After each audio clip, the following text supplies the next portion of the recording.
और सियासत के सबसे बड़े दंगल में एक बड़ी खबर इस वक्त की। साध्वी प्रज्ञा भोपाल से अब दिग्विजय सिंह को चुनौती देने के लिए तैयार है। न्यूज 18 इंडिया से खास बातचीत में खुद साध्वी प्रज्ञा ने कहा कि पर्सनली वो चुनावी मैदान में उतरने के लिए पूरी तरह से तैयार है और ये एक धर्म युद्ध है भोपाल में, जिसमें सत्य की जीत होगी। चुनौती दे सकती हैं। इस बीच साध्वी प्रज्ञा ने कांग्रेस पर हमला बोला और कमलनाथ के मन में छल होने का आरोप लगाया।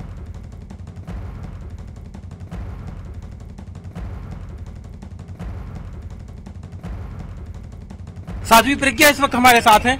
आपको भोपाल से चुनाव लड़ाने की बात चल रही है, क्या दिग्विजय सिंह को आप चुनौती दे पाएंगी?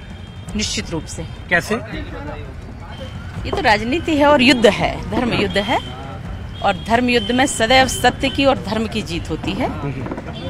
तो मैं बिल्कुल आश्वस्त नहीं, पूर्ण आश्वस्त हूँ।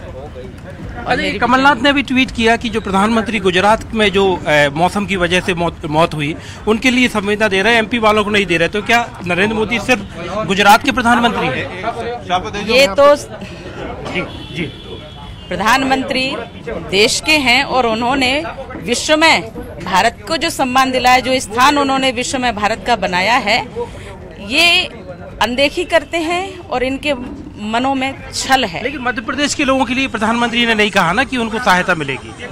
ऐसा बिल्कुल नहीं है। वो निश्चित रूप से प्रधानमंत्री हैं, ऐसा कैसे कह सकते हैं? और प्रधानमंत्री जी सबके लिए विचार करते हैं, तो मध्य प्रदेश क्या वो अलग मानते हैं? यह साध्वी प्रज्ञा जिनके मध्य प्रदेश से दिग्विजय सिंह के खिलाफ चुनाव लड़ने की बात हो रही है और प्रधानमंत्री के ट्वीट के बारे में वो कमलनाथ के ऊपर निशाना साध रही हैं। Manoj Sharma, Bhopal, news 18 India.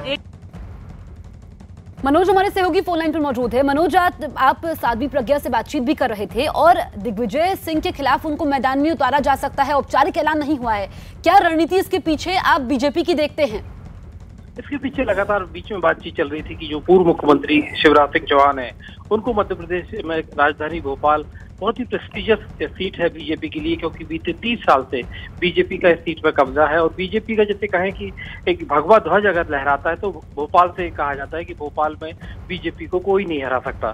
तो जाहिर तौर पर पहले बात चली कि खुद शिवराज सिंह चौहान लड़ेंगे, फिर नरेंद्र सिंह तोमर केंद्रीय मंत्री हैं, उनके नाम की बात चली। लेकिन ये कोई भी यहाँ पर चुनाव लड़ने के लिए फिलहाल नाम फाइनल नहीं हो पाया। तो अभी बीते 24 घंटे से एक नाम लगातार आगे चल रहा है कि साध्वी प्रज्ञा ठाकुर को, जो कि भोपाल में ही रहती है, दिग्विजय सिंह के सामने यहाँ मैदान में उतारा जा सकता है।